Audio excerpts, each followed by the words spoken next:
There we go. Cool. Good afternoon.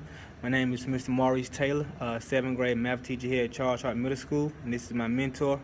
Dudley James Irvin, instructional coach here at Charles Hart Middle School. Thank you, sir. Thank you. Well, I just want to say appreciate you accepting to be my mentor. I already look up to you. Absolutely. And I hope you're going to get me through this process. Yeah, I'm going to get you through. It's all good. What we're discussing today is our introduction video. So I wanted to talk about me and my co-teacher, Ms. Martin, has been planning for our upcoming part test for our 7th grade math students. We have about 2 weeks, I would say, between now and spring break till the kids take it, roughly 3 weeks. So my first question to you was, can you tell me, what's the most important piece to planning for the part test? Well, I think the most important piece for planning for the part test would be to make sure that you are intentionally making sure whatever activities you have the students doing in preparation for the park align to the standards. Oftentimes, I've seen where teachers are creating lessons. They have the standard, they unpack the standard, they know exactly what they want the students to do, they know what skill they need the students to master, but the activities and the independent practice or the group activities aligned to what they aligned to the standard don't always match.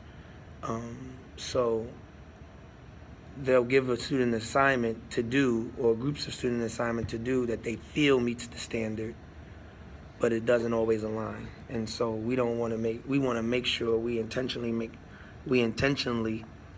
pay attention to what activities the students are going to be asked to complete in order to achieve mastery of that standard.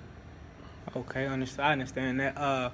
With that being said, you talk about the activities and the standard. A few of the standards we'll be covering would be 7 RPA.1, 7 RPA.2 and 3, and also 7.EEB3 and 7.EEB4. So in our last meeting, we discussed the thing about equations and expressions. A lot of kids still doesn't really know the difference between an equation and an expression. A lot of kids don't understand the method of, we call it making sure they say inverse operation and just moving terms from one side of the equal sign to the other, just trying to isolate the variable. So my question would be, when it comes to planning, not necessarily why it's important, but what do you really suggest when it comes to just making sure the kids can really zone in and understand the significance of isolating the variable and just really mastering those standards, I guess? Well, I think a great practice for yourself, just for now and moving forward, and mostly all teachers, is to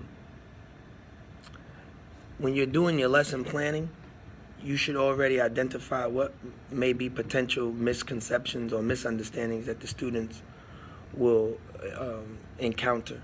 So while you're creating your lesson plan with your partner, or even in isolation if your partner's not available, you knowing the content, you knowing what the expectation is of the standard and or the activity that you want the kids to do, you must intentionally plan for their misconceptions or where they may not completely understand what an expression is versus an equation. That is something that you've seen for the past few years, that even when you express to the students, an equation has an equal sign, an expression doesn't, they still get hung up on that. So I would plan for that misconception, misunderstanding, and then tie into a real world scenario where you can try and hit home with that misunderstanding or misconception. I think also when you tie in real world solutions or strategies to your lessons, it always hits home with the students. So as much real world application or problems that tie into real world application where they can think outside the box would definitely help increase their knowledge, their engagement, and hopefully allow for them to reach high achievements on the park exam and even within your lesson.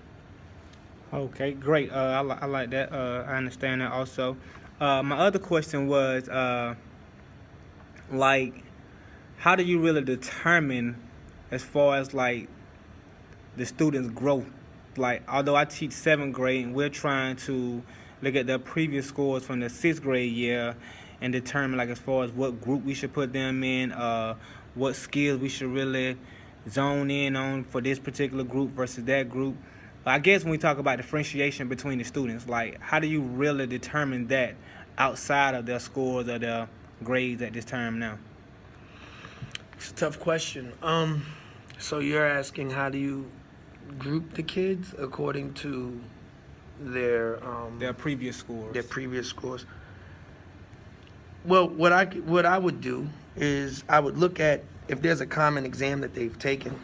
I would look and see if there's some sort of item analysis that was conducted, or you can conduct an item analysis on yourself, error analysis. But I would say a item analysis on incorrect and correct answers, and then based on, let's say, the 10 students you have, if each of the students got number 5 wrong, you take basically the most common questions that they all got wrong, right? And so let's say if they got number 5, 7, and 10 wrong, then you can identify, well, what was that skill, right? Mm-hmm. Looking at their work, looking at their errors, you can identify where their misunderstanding or misconception was. Mm-hmm. And then you can tie all of that back into the standard, and identify, well, what standard did 5, 7, and 10, if I said those 3 numbers, I can't remember. What standards did those questions 5, 7, and 10 address? And then you could start from there. So it's kind of like starting backwards. You're looking at the results. You're looking at the common threads, the common themes in their errors in their work, and then you're tying all that back into the standard. And so that way you're not having someone who's efficient with solving or who has mastery in solving equations, working in a group where students are still trying to learn how to isolate the variable. Okay, so that means we got to do a lot of backwards planning, pretty much. So. Yeah, in the sake of a test, I would say yes. And looking at the test, I would say if you're trying to figure out how to group people based off the results, how to group students based off of results on the test, you would want to look at the test and try and find out what the common errors or the common common errors were, or the questions that they had in common that were wrong. And then once you find out what were the questions they got wrong, right, the common ones, mm-hmm. Then you look at their student work to see, well, where were the errors in their work into why they got it wrong. Mm-hmm. And then I give you a little bit of an understanding on where they're at with their conceptual understanding of the computation errors, was it a procedural error, etc. And then you can look at the standard and say, well, what standard is this? So, I mean, when backwards planning, you can always look at, well, what is the end goal? Or is there a unit test at the end? Or is there a mid-module assessment that's coming up? And if you want to look at that and then plan backwards to see, well, what are the skills the students need to know in order to have mastery in the unit assessment? Or what are the skills the students need to know to have mastery in the mid-module assessment?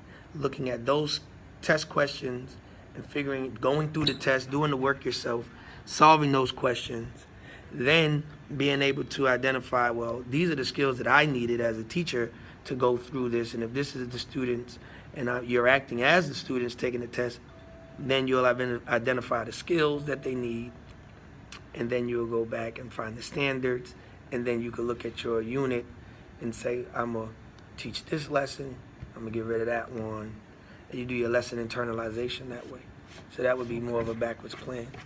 Great, sounds good. So, it sounds like a lot of words you use, like lesson internalization and backwards planning, is probably something you'll be doing for myself while mentoring me throughout this program. I just want to say I appreciate you. It's pretty much all the questions I have for today, and absolutely, we'll pretty much be in touch. Thanks for having me as your mentor. I look forward to giving my all to you so you can be the best you could possibly be. All right, thank you.